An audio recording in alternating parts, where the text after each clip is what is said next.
नमस्कार दोस्तों, स्वागत है आप सभी लोगों का स्टडी ग्लोब्स पर। आज हमारे 75 डेज हार्ड चैलेंज का 25वां दिन है। मतलब फर्स्ट फेज जो है हम लोग सक्सेसफुली कंप्लीट कर चुके हैं। नेक्स्ट फेज में हम लोग बढ़ने वाले हैं। आज एक स्टोरी को, एक कहानी जो कि मैं आप लोगों के सामने रखने जा रहा हूं, वो वाकई में एक रियल, एक असल जिंदगी से ताल्लुकात रखती है। और हाल ही के अंदर द इंडियन एक्सप्रेस के अंदर इस स्टोरी को छापा भी गया है, वहां पर इसको पब्लिश भी किया गया है। 25 जनवरी 2024 की ही ये अपडेटेड स्टोरी है। एक व्यक्ति जो कि अपने स्टोरी को बयां करता है और बहुत कुछ कहता है अपने बारे में। आज इस व्यक्ति की स्टोरी को आप लोगों के सामने मैं रखने जा रहा हूं। आप लोग बड़ा ध्यान से समझिएगा। आप इस चीज को बेहतरीन तरीके से कनेक्ट कीजिएगा कि क्या अगर आप लोग किसी एडिक्शन का शिकार हैं तो क्या आप लोग के साथ में भी ऐसा होता है। मैंने जब भी YouTube के ऊपर लेक्चर लिया है तो इस बारे में बताया है कि इसकी पहली सीढ़ी यह है कि आप इस चीज को एक्सेप्ट करें कि आप लोग एडिक्टेड हैं। लेकिन अगर आप लोग 9 से 10 घंटे एक सप्ताह के अंदर पॉर्न वीडियोस को देखते हैं या फिर किसी भी एडिक्शन को फॉलो करते हैं तो ये मान के चलिए आपको वो एक्सेप्ट करना ही पड़ेगा कि आप लोग एडिक्शन का शिकार हैं। आप में से बहुत सारे व्यूअर्स ऐसे हैं जो कि इस चीज को एक्सेप्ट करने को तैयार नहीं है, क्योंकि कोई भी इंसान खुद को कभी भी कमजोर साबित नहीं करना चाहता है। वो हमेशा एक बाहुबली के रूप में अपने आप को देखता है। लेकिन जब बात आती है असल जिंदगी से सामना करने की तो कहीं ना कहीं उनके सामने फेलियर आके खड़ा हो जाता है। हमारी एक कोशिश है कि आप लोग इस फेलियर से बाहर निकलें, और इसीलिए हमने 75 डेज का एक हार्ड चैलेंज आप लोगों के लिए चलाया है। कम से कम 75 दिन तक आप लोग ये तो रियलाइज कर पाएंगे कि अगर एडिक्शन से हम लोग दूर रहते हैं तो अपने आप के अंदर कैसा फील करते हैं। 75 डेज के हार्ड चैलेंज को आप लोग जरूर ज्वाइन कीजिए। चैलेंज कूपन कोड यूज करना है जिससे डिस्काउंटेड प्राइस में आप लोगों को ये अवेलेबल होगा। आप लोग पॉर्न एडिक्शन से कैसे बाहर निकल सकते हैं इसके लिए 75 टेक्निक्स हमारे द्वारा आप लोगों को बताई जा रही हैं, ताकि आप लोग अपनी जिंदगी के अंदर उनको उतारें और इस एडिक्शन से बाहर निकलें। 75 रियल स्टोरीज आप लोग को बताई जाती हैं। लेकिन पहले शुरुआत करते हैं आज की स्टोरी से। एक व्यक्ति है जिनकी उम्र 38 साल है। 38 साल का पड़ाव ऐसा है जो कि जीवन का मझधार है। ना तो आप पूरी जिंदगी जी चुके हैं और ना आपने पूरी जिंदगी बिता दी है। मतलब आप जो है वो इस मिड एज के अंदर हैं और यहां पर लाइफ का हमेशा टर्निंग पॉइंट रहता है कि आप अपनी लाइफ को बहुत ऊपर तक ले जा सकते हैं। 38 साल के एक व्यक्ति ने, जो कि अपनी आइडेंटिटी को वैसे तो सिक्योर रख रहे हैं, कह रहे हैं कि I was a sex addicted, I led a double life, दोहरी जिंदगी जो है वो जी रहे थे। This disease eats you up with shame and guilt, हमेशा आपको एक शेम और गिल्ट के अंदर जीने को मजबूर कर देती है जब भी आप लोग इसको परस्यू करते हैं। ये कहते हैं कि how a man support group is helping people with sex addiction. जैसे मैंने बहुत सारे स्टूडेंट्स को ये कहा है, व्यूवर्स को कहा है कि आपका सपोर्ट सिस्टम कोई भी हो सकता है मैं आपका सपोर्ट सिस्टम बन जाऊं। लेकिन सपोर्ट सिस्टम इसके लिए होना बेहद जरूरी है ना। सपोर्ट सिस्टम जो है वो होना बेहद जरूरी है।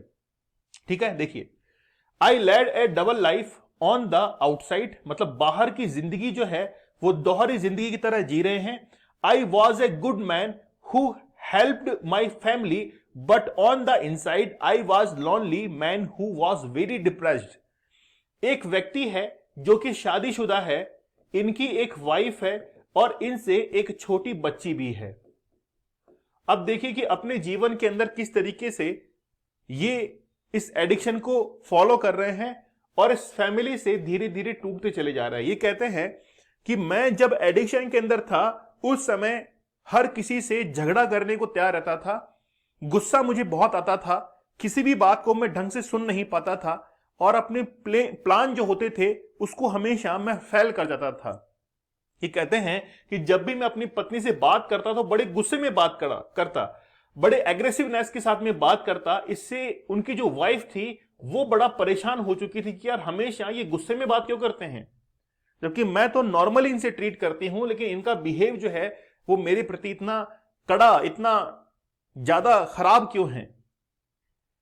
फिर ये अपनी बच्ची की तरफ देखते हैं, लेकिन बच्ची जब इनसे मिलने के लिए आती है तो उस समय भी इनको काफी इरिटेशन होती है, क्योंकि ये एक दिन के अंदर 5 से 6 बार मास्टरबेट कर रहे थे। पॉर्न वीडियोस को देख रहे थे और इनको यह पता भी नहीं चला कि यह सब इसकी देन है। धीरे धीरे इन्होंने अपनी स्टोरी को और बयां करना शुरू किया और ये कहते हैं, मुझे वो बात कहनी तो नहीं चाहिए लेकिन अब बेसिकली बात अगर खुल के हो रही है तो मैं कहना भी चाहूंगा।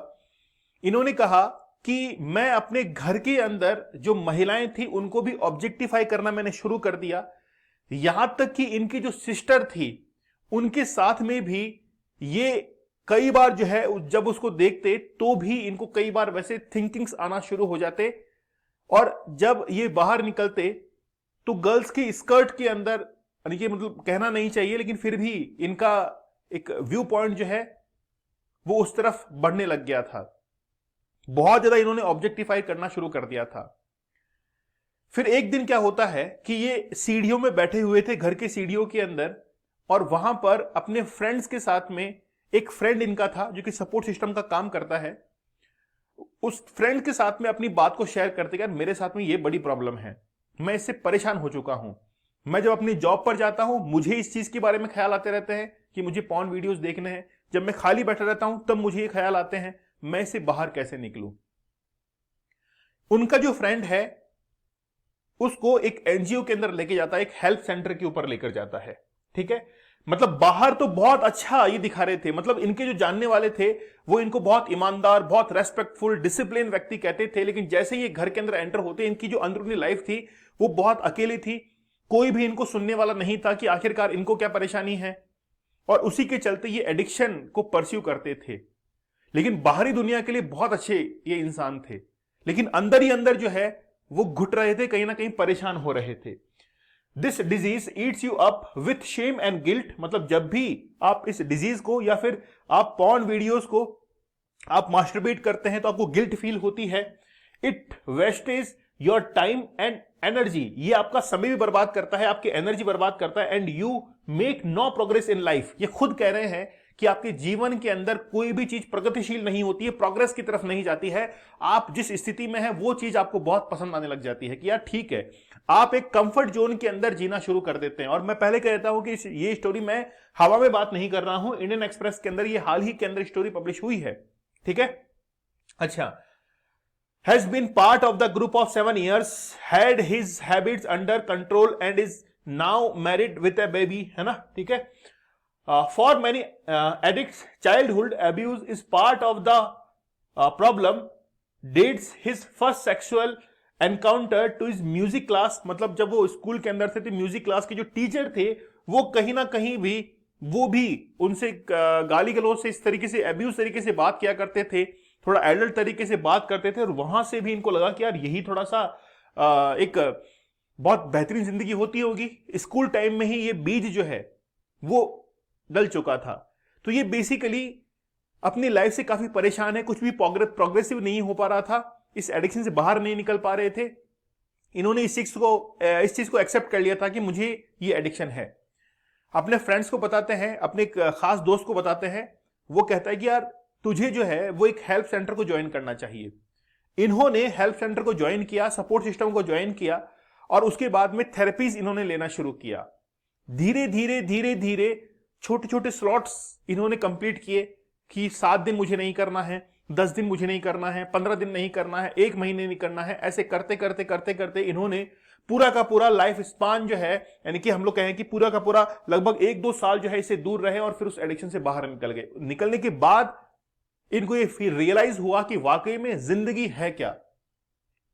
ठीक है, अब जब ये बाहर निकल चुके हैं तो उसके बारे में कई टेक्निक्स के बारे में भी डिस्कस करते हैं, जिसको मैं ऐप के ऊपर डिस्कस करूंगा कि कौन कौन सी टेक्निक्स ये अपनी उस जिंदगी के अंदर अपनाते हैं। क्योंकि एक डॉक्टर है, साइकेट्रिस्ट हैं, उनका कहना है कि compulsive sexual behaviour disorder is characterised by a persistent pattern of failure to control intense, मतलब आप अपने इमोशंस को, इंटेंस को कंट्रोल नहीं कर पाते हैं, बैलेंस नहीं कर पाते हैं।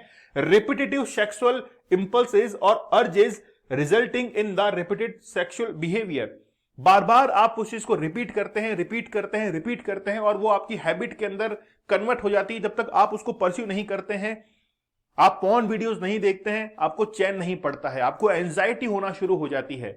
जैसे मैंने जब शुरुआत में सेशन किया था तो बहुत सारे व्यूअर्स का कहना था कि सर हमें एंजाइटी हो रही है, हम अपने आप में परेशान हो रहे हैं। मैंने कहा कि तुमको इस कंफर्ट जोन से बाहर निकलना पड़ेगा, थोड़ा परेशान होना पड़ेगा, एंजाइटी होगी, पसीना आएगा, स्वेटिंग होगी, बहुत तड़पड़ाओगे, लेकिन इससे बाहर आपको निकलना ही है।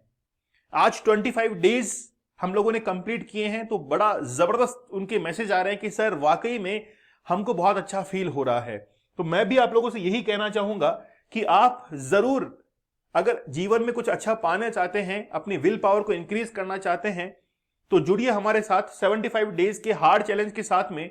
75 रियल स्टोरीज में आप लोग को बता रहा हूं और 75 चैलेंजेस आप लोग को दिए जा रहे हैं, 75 टेक्निक्स आप लोग को बताई जा रही हैं, ताकि आप लोग अगर 3-4 टेक्निक भी आप लोग के ऊपर काम करती है तो आप लोग इस एडिक्शन से बाहर निकल सकते हैं।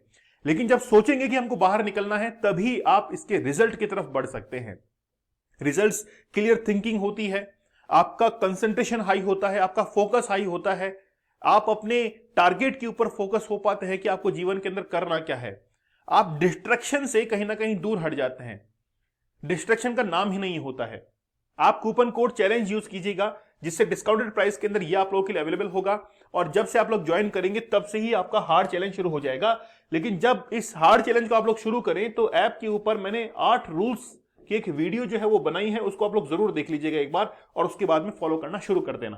प्रॉब्लम आएगी, लेकिन याद रखिए कि जब भी कोई पेशेंट बीमार होता है तो इंजेक्शंस लगाने पड़ते हैं, उसके बाद में ही वो ठीक हो सकता है। दीपक इंदौरा ऑफिशियल आप लोग टेलीग्राम चैनल से जरूर ज्वाइन कर लीजिए, यहां पर लेक्चर की पीडीएफ और अदर जो डिटेल्स हैं वो भी अवेलेबल होती हैं। तो मिलते हैं आप लोगों से अगले सेशन में, तब तक के लिए धन्यवाद, थैंक यू, जय हिंद।